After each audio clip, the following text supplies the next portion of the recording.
Nos destaques do Panorama CBN de hoje, eu te conto que Câmara dos Deputados vira set de filmagem do novo filme Missão Impossível, versão deputado Daniel Silveira. Ministério da Saúde não decreta o fim da pandemia no Brasil como Bolsonaro imaginava. E ator Bruce Willis vai se aposentar da atuação após um diagnóstico de uma doença. Panorama CBN. Olá para você que está ouvindo o Panorama CBN. Eu sou a Juliana Prado e vou te contar em menos de 30 minutos tudo que foi notícia nesta quarta-feira, dia 30 de março de 2022.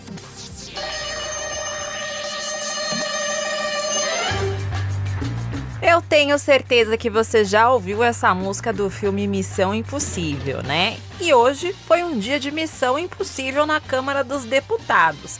Porque até agora, enquanto eu gravo este podcast, o deputado Daniel Silveira está dentro da Câmara dos Deputados para tentar evitar que a Polícia Federal cumpra a decisão de Alexandre de Moraes, do STF, que determina que a PF coloque uma tornozeleira eletrônica nele. E essa colocação da tornozeleira eletrônica foi um pedido do Ministério Público porque o deputado vem descumprindo as ordens da Justiça que o proíbem de ter contato com investigados de outros inquéritos do Supremo Tribunal Federal e também proíbe ele de dar entrevistas e de usar as redes sociais.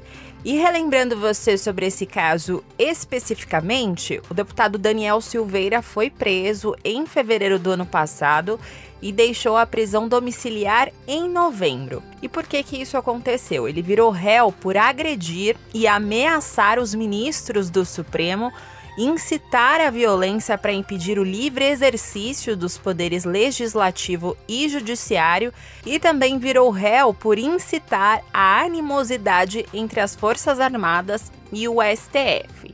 E como ele tem foro privilegiado, o caso dele vai direto para o STF. Caso ele seja condenado, ele pode se tornar ficha suja e inelegível. E como o deputado está descumprindo essa decisão, ontem o ministro Alexandre de Moraes reforçou a ordem para a colocação da tornozeleira eletrônica. E essa decisão foi dada na sexta-feira e desde então a polícia tenta cumprir esse despacho. E qual foi a estratégia usada por Daniel Silveira? É ficar no plenário da Câmara dos Deputados, onde os parlamentares votam para que a polícia ou agentes penais não entrem, porque, na teoria, os deputados são soberanos. E olha só que contradição, né? Um deputado que defende o AI-5, que foi o ato que fechou todos os poderes, se refugiou dentro da Câmara dos Deputados para não ter que colocar uma tornozeleira eletrônica.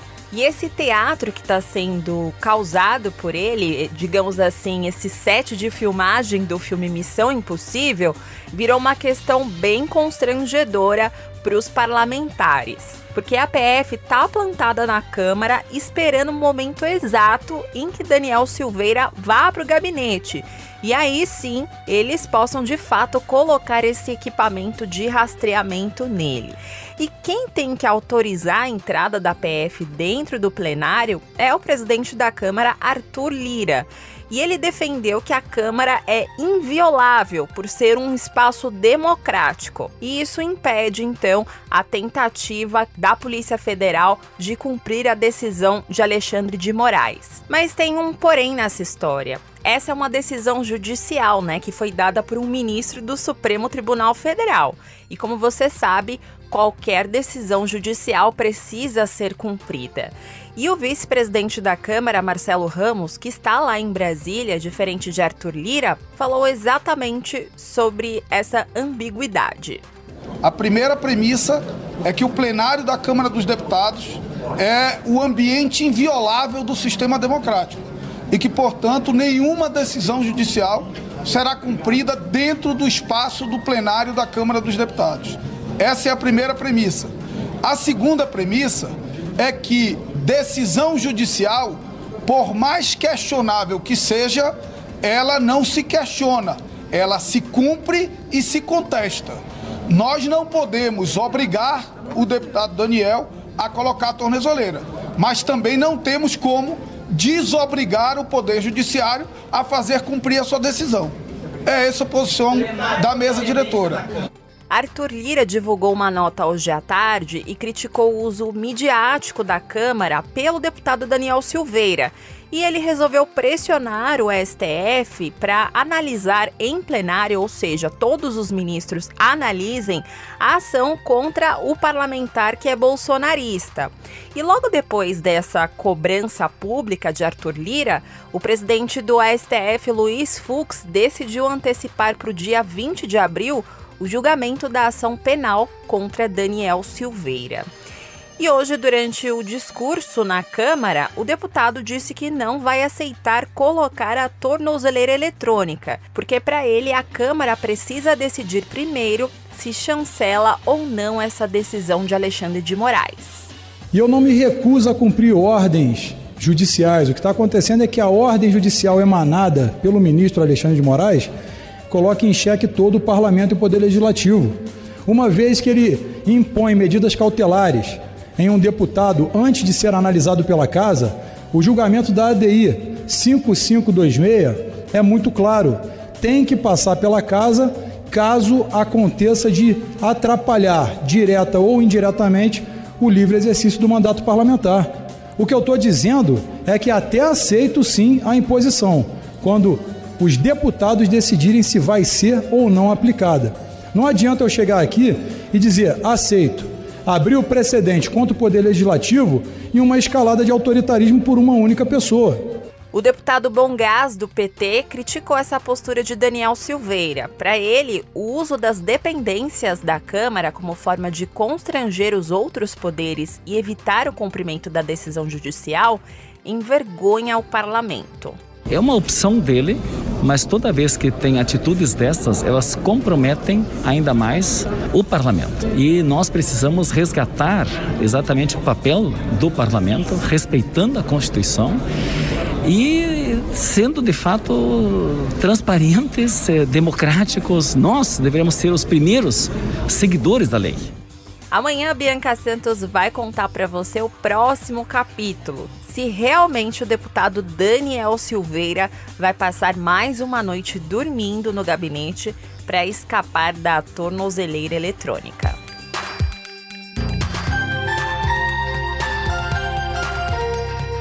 Aproveitando que eu estou falando sobre o judiciário, hoje a ministra Rosa Weber, do Supremo Tribunal Federal, negou o pedido da Procuradoria-Geral da República para arquivar o inquérito que investiga se o presidente Jair Bolsonaro cometeu o crime de prevaricação no caso da vacina Covaxin.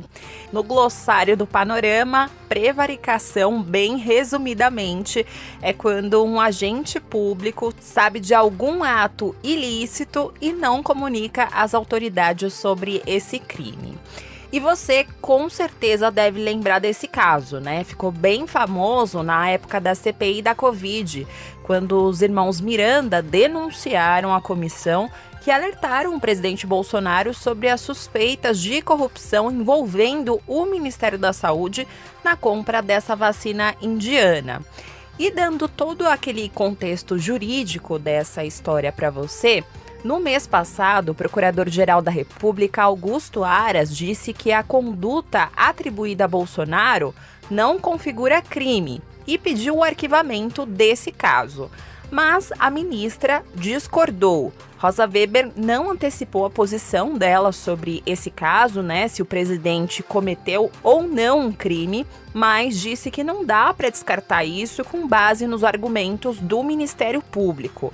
A ministra disse ainda que a Constituição não abre uma exceção para que o presidente deixe de agir quando se trata do controle de atos administrativos ou crimes no âmbito do governo. Depois dessa decisão, pelas redes sociais, o relator da CPI da Covid, senador Renan Calheiros, parabenizou a ministra e disse que existem provas incontestáveis, como cartas, gravações e testemunhas. Tudo isso, segundo ele, comprova que Bolsonaro prevaricou.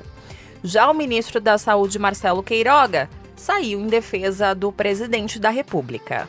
O presidente Jair Bolsonaro, desde o princípio, disse que nenhuma vacina que não tivesse aprovação da Anvisa seria adquirida no Brasil. Esta vacina não obteve sequer um registro emergencial da Anvisa, de tal maneira que, do parte do Ministério da Saúde, absolutamente tranquilo em relação a esse fato da Covaxin.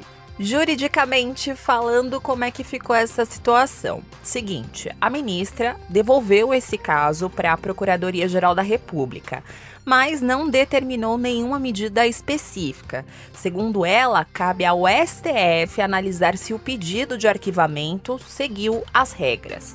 Horas depois disso, o Procurador-Geral da República, Augusto Aras, entrou em ação e disse que vai recorrer dessa decisão. Em nota, a PGR disse que a manifestação da ministra fere o princípio acusatório previsto na Constituição e que, por isso, prepara um recurso para que o caso seja analisado pelo plenário do STF, ou seja, pela análise de todos os ministros.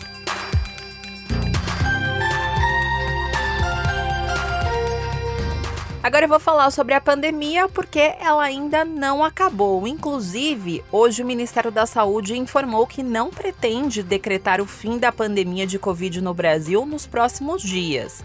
E essa sinalização vai contra a expectativa que foi declarada pelo presidente Jair Bolsonaro, que citou em um evento na Bahia que havia estudos para que isso acontecesse até o dia 31 de março. Detalhe aqui para você. Nem a OMS sinalizou algo nesse sentido ainda, mas o presidente Jair Bolsonaro disse que iria acontecer, mas não aconteceu. Até por isso, representantes do Ministério da Saúde esclareceram que não está na competência do Ministério decretar o fim da pandemia, mas sim estipular qual a validade do decreto que institui o estado de emergência sanitária nacional por causa da Covid-19. Esse status foi declarado pelo governo brasileiro em fevereiro de 2020.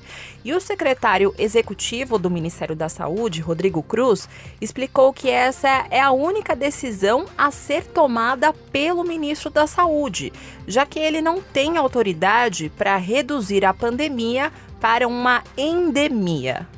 Na realidade, o que está na gestão do ministro Queiroga é decretar o fim da emergência de saúde pública de importância nacional. Não está na gestão do Ministério da Saúde rebaixar o nível de pandemia para endemia, só para deixar claro os conceitos. Sempre bom lembrar para você que a declaração de pandemia foi dada em 11 de março de 2020 pela Organização Mundial da Saúde. E depois disso, países regulamentaram leis para determinar como seria o enfrentamento à doença. Bom, o ministro Marcelo Queiroga, que também estava presente nesse evento, explicou que essa decisão de decretar o fim do estado de emergência leva mais tempo, porque o governo analisa 3 pontos, como, por exemplo, o cenário epidemiológico, ou seja, como está o nível de contágio pela doença no país. Além disso, também leva em consideração a estrutura do sistema hospitalar e também se há medicamentos eficazes no combate à Covid-19. Hoje, não foi anunciado o fim da pandemia como queria o presidente da República, mas o ministro da Saúde, Marcelo Queiroga, anunciou que deve flexibilizar algumas medidas sanitárias até o final dessa semana. Uma delas atende à recomendação da Anvisa para viajantes que chegam ao Brasil. A agência sugere, por exemplo, o fim da exigência da declaração de saúde do viajante e também a suspensão da quarentena de 5 dias para as pessoas que não apresentarem comprovante de vacinação. Além disso, outra medida que a Anvisa pede é que a partir do dia 1º de maio não seja mais necessária a apresentação do teste RT-PCR para quem está vacinado. Outra portaria que deve sair até sexta-feira, essa em conjunto com o Ministério do Trabalho, é a que vai colocar fim à obrigatoriedade do uso de máscaras nos ambientes de trabalho em repartições públicas. O ministro da Saúde, Marcelo Queiroga, disse que tem a caneta BIC na mão, mas que toda decisão vai ser tomada com cautela, levando em consideração decisões que já estão sendo tomadas pelos estados. É verdade que eu tenho uma caneta BIC, que o presidente Bolsonaro me deu, mas aí eu tenho que usar essa caneta de maneira apropriada. E o que nós estamos fazendo? Procurando harmonizar as medidas que já estão sendo tomadas por estados e municípios. Eu disse, é como pousar um grande avião. Nós assumimos, e o avião estava em velocidade de cruzeiro, com muitas turbulências, causadas pelo pico da variante Gama. E agora já vislumbramos a pista e vamos pousar o avião com segurança, né? Aproveitando que eu estou falando sobre pandemia, eu quero destacar uma mensagem do ouvinte João Paulo Delvecchio de Maringá. Como eu já contei aqui, vocês que estão me ouvindo aí do outro lado sempre trocam ideia comigo sobre o noticiário, né? Porque realmente é difícil ouvir as notícias e ficar em silêncio, né? A gente tem que comentar. E hoje o João Paulo me mandou uma mensagem para me contar que em Maringá, no Paraná, o uso de máscaras em locais fechados não é mais obrigatório. Essa decisão que está acontecendo na cidade deles segue uma determinação que algumas capitais já adotaram, como Rio e São Paulo. E aí eu perguntei para ele, João Paulo, mesmo assim, você vai continuar usando a máscara em local fechado?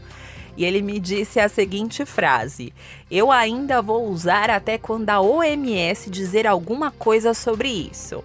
E é sobre isso, né, João Paulo? E tá tudo bem. Muito obrigada pela mensagem e um grande abraço para você e se cuide sempre.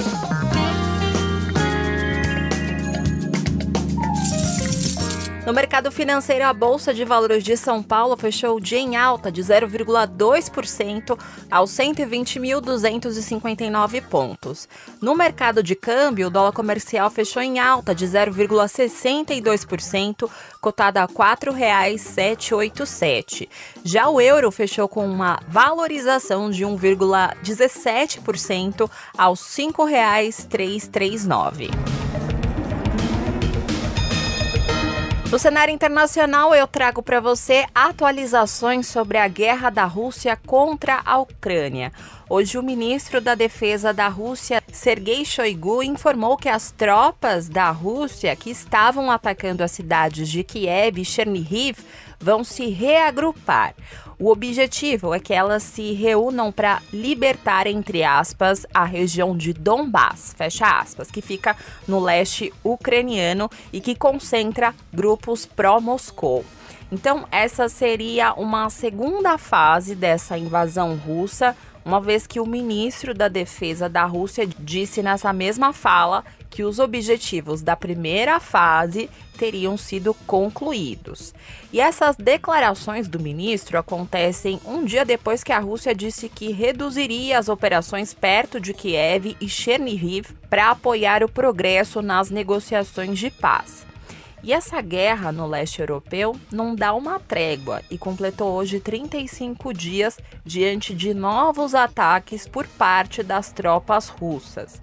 Hoje tinha toda uma expectativa sobre um possível cessar-fogo depois daquelas negociações entre a Rússia e a Ucrânia que aconteceram ontem na Turquia. E como a Bianca Santos contou para você mais cedo hoje, autoridades ucranianas disseram que houve ofensivas nos arredores da capital da Ucrânia, Kiev, onde alarmes aéreos foram disparados mais cedo. Já a cidade de Chernihiv, que fica no norte da Ucrânia, também foi alvo de bombardeios ao longo de toda a madrugada. E essa é a cidade mais bombardeada por tropas russas depois de Mariupol. Falando nisso, em Mariupol, que fica no leste da Ucrânia, um ataque russo atingiu um prédio da Cruz Vermelha. E a ombudsman ucraniana, Ludmila Denisova, disse em uma rede social que os ocupantes da cidade portuária miraram e acertaram o edifício do Comitê Internacional do Órgão Humanitário. E hoje também o presidente da Ucrânia, Volodymyr Zelensky, fez um alerta sobre as ameaças de ataques pelo mar por parte da Rússia. Inclusive, Mariupol é uma região portuária. Ele pediu à Noruega e à União Europeia que proíbam as embarcações russas de utilizarem os portos europeus. Esse pedido foi feito durante um discurso por videoconferência que foi dirigido ao parlamento norueguês. E por fim, hoje também a Organização das Nações Unidas nomeou o juiz norueguês Erik Mesch para investigar se há crimes de guerra por parte da Rússia na Ucrânia. Esse magistrado já fez parte de cortes internacionais de destaque, como o Tribunal Penal Internacional para Ruanda, que investigou o genocídio no país em 1994. Quem está perdido aí uma indicação de filme é Hotel Ruanda, para você entender toda a situação que aconteceu por lá. Voltando à guerra na Ucrânia, 4 milhões de pessoas fugiram do país, de acordo com o Alto Comissariado da ONU para Refugiados. Para você ter uma ideia, esse número representa cerca de 9% do total da população do país.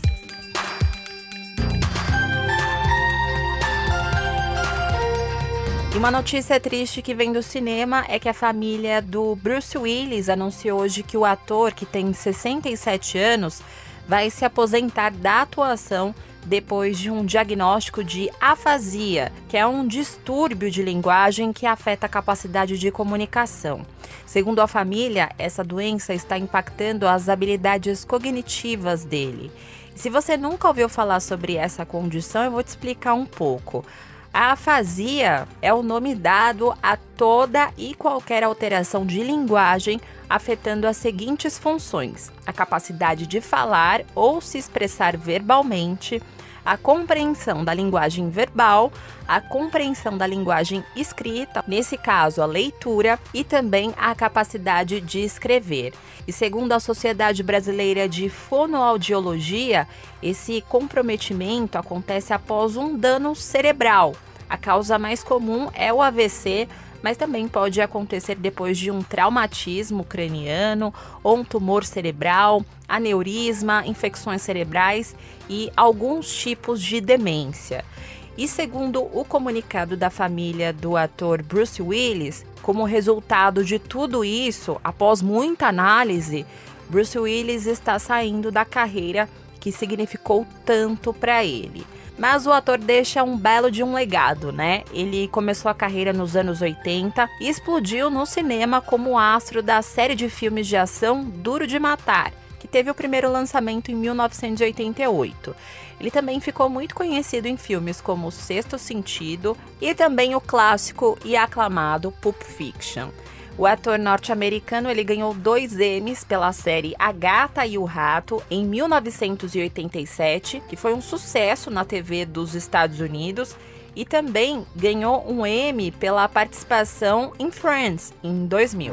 Cabe até o meu amor, essa é a última oração pra salvar seu coração. Coração não é tão simples quanto pensa.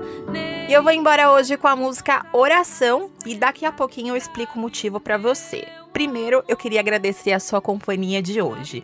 O roteiro dessa edição foi escrito por mim e a montagem e a sonorização são do Anderson Wendel, o Tico. E você pode me encontrar lá nas redes sociais, no @Juliana_Deprado no Twitter e no Insta é só procurar por @JulianaDeprado. E também tem o e-mail juliana.prado@cbn.com.br. E antes de ir, agora sim você vai entender porque eu escolhi essa música. Primeiro, eu preciso mandar um grande abraço para o ouvinte Maurício Bendixen, de Curitiba. Eu espero que eu tenha dito corretamente seu sobrenome. E por que eu vou mandar um abraço para ele e por que eu coloquei essa música? Você lembra que ontem eu falei para você que era aniversário de Curitiba, mas que eu não tinha encontrado nenhuma música para homenagear a cidade? Então, quem tem Panalover na vida tem tudo, né? O Maurício me mandou mensagem, disse que é um Panalover de carteirinha de Curitiba e que recomenda a banda mais bonita da cidade, que é uma banda de Curitiba. E ele indicou a música Oração, que você está ouvindo agora. O Maurício disse que é ouvinte das 2 edições e agradeceu a Bianca e eu por manter todo mundo super ligado nas notícias e também atualizados. Maurício, nós que agradecemos aqui a sua companhia diária, dá trabalho, mas a gente faz o panorama para você aí que tá ouvindo do outro lado, justamente com esse objetivo, para que você fique bem informado. E eu queria também agradecer a indicação dessa música maravilhosa. Eu tenho certeza que você já ouviu em algum momento da sua vida. E não se esqueça que amanhã tem a primeira edição do Panorama CBN com a Bianca Santos. Beijos pra você e até mais! Pra salvar seu coração. Coração não é tão simples quanto pensa. Nele cabe o que não cabe na dispensa. Cabe o meu amor, cabe em 3 vidas inteiras. Cabe uma penteadeira, cabe nós dois.